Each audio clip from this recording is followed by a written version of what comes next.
But it's Yeah. one thing to joke about something, but it's another thing when it has to deal with domestic terrorism, right? This is the assassination of an American citizen on American Yeah. soil who got assassinated for his opinions, his political opinions that were based in faith. Like that's what happened here. This is making light of domestic terrorism. And I don't think that, after certain things that happened in our country, people would be totally and completely okay of making light of those types of acts of violence.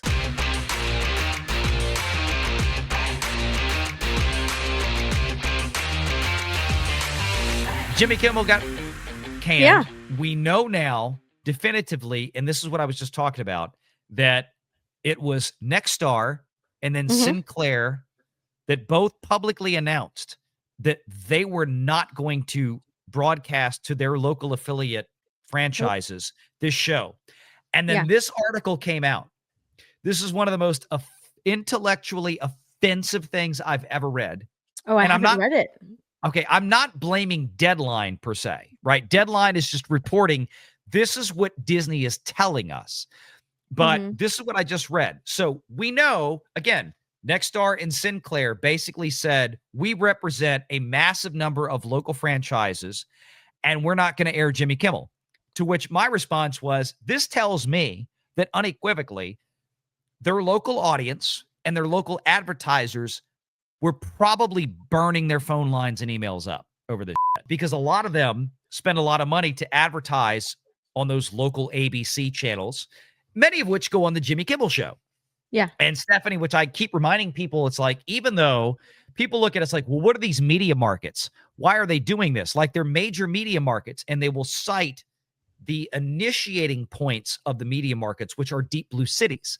But what people don't realize is that the overwhelming majority of the advertising dollars that pour in and the customers that respond to those advertisements are in the deep red suburbs outside of those urban areas that those media markets also feed. And I think that's what happened here. So we know that's what happened. Like I said, this was a ground up thing, Steph, right? This was a true grassroots, because this didn't come from Disney. This came from the local affiliates that said, nope. Yeah. ABC pretty much had no choice. Their back was against the wall. Exactly. Here's what Disney said. Dana Walden and Bob Iger made the decision to preempt Jimmy Kimmel Live indefinitely to tamp down on controversy after FCC chairman, a Trump appointee, so we're blaming Trump, Brendan Carr, called Kimmel's comments some of the sickest conduct possible. So what Disney has done, the Walt Disney Company, Bob Iger and Dana Walden have reached out to the Hollywood media and have, according to this article, there's really no mention of Sinclair and Nexstar in this anywhere. They're saying that Iger and Walden had decided basically on their own, out of the clear blue sky, to just go ahead and pull Jimmy Kimmel because of something the FCC chairman said, as opposed to the actual real financial penalties and the legal war, effectively, that their two largest business partners for ABC have declared on them publicly tonight. This is the biggest bag of gaslighting bullshit I've ever seen in my life, and Disney is a champion of this. Oh, they are. They're champions of gaslighting. They know exactly what to do and say. And you know what? It doesn't matter, because the people are still upset at Disney. So they can spin it all they want, but they're still upset at Disney. They're still upset at Bob Iger. They're still upset at ABC. So they can spin it and blame Trump, but people are still upset. And everybody is calling it like, oh my gosh, you guys, like, you didn't like cancel culture. You didn't like cancel. You were saying, no, free speech, blah, blah, blah. This isn't cancel culture. This is way beyond cancel culture. Cancel culture was like where people were being fired for mean words, not using the right pronouns. People were being canceled for a photo. Remember that the Indians, the Chiefs Indians, is that what is it? The Chiefs, the little boy that was wearing the headdress and he had his face. Oh, yeah. Remember that?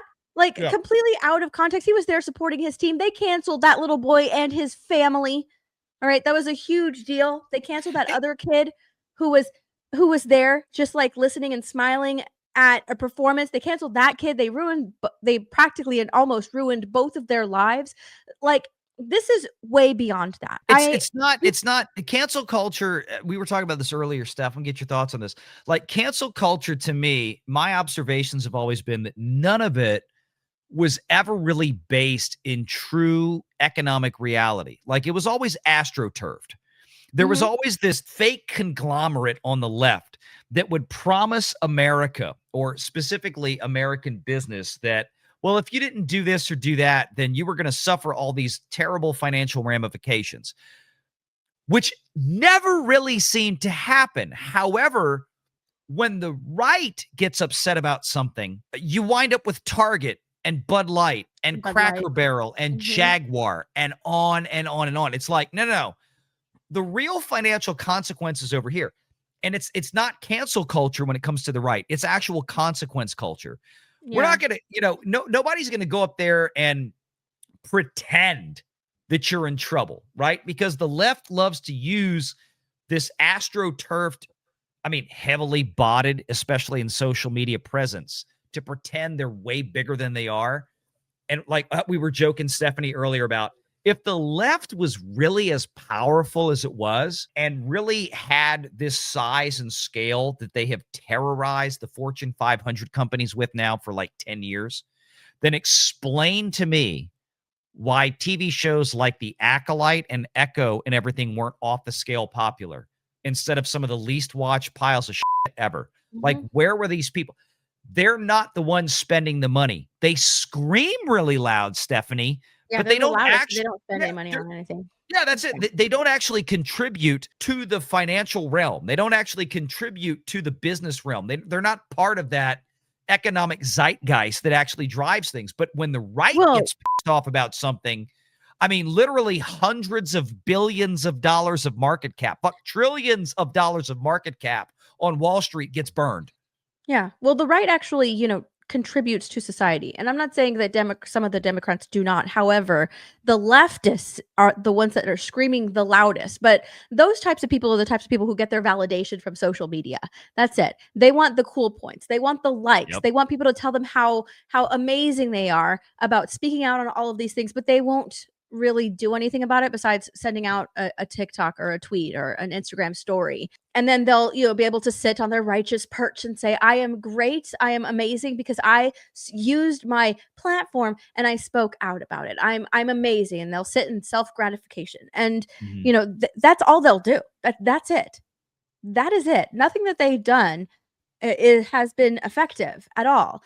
I'm looking at everything that's happening with Jimmy Kimmel and Mhm. everybody rallying around Jimmy Kimmel. Oh my gosh, your show got canceled. And they're like, you can't do that. Free speech, free speech. It's like, excuse me, you don't understand what Jimmy Kimmel did if that's what you're doing. Because Jimmy Kimmel went on his huge platform and misled the American people Mhm. about what is going on with this assassination of Charlie Kirk. That's what he did. And then he went on to make a joke about it as well, almost like just making it seem like, oh, it's not a big deal. Donald Trump doesn't really care about it. Neither should you. It's MAGA, and I have conditioned my audience and trained my audience to hate MAGA, right? So it's not a big deal. It's just a MAGA thing over there, and he was shot by one of his own. And so, you know what? You guys don't need to care too. He went on his show and misled the American people, which is probably in violation of a lot of contracts because he has the responsibility to inform the American people correctly. And that's not Mhm. what he did. He misled the American people. That's why what is happening to him is happening to him. Right. And they want to put him up on this pedestal and say they took his free speech away. It was just a joke. It wasn't a joke. Sure, he went on to like joke about Trump, but at the same time, he misled the American people. He lied. He went on his show and he lied. Yeah. And then to make light of it, he made a joke. He played it off.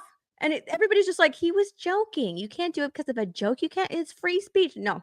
He has a responsibility as the face, the host of this show. He has the responsibility falls on his shoulders. And it's not like Jimmy Kimmel doesn't have a history of making these kind of remarks. And Absolutely, but it's yeah, one thing to joke about something, but it's another thing when it has to deal with domestic terrorism, right? This is the assassination of a an American citizen on American yeah. soil who got assassinated for his opinions, his political opinions that were based in faith. Like that's what happened here.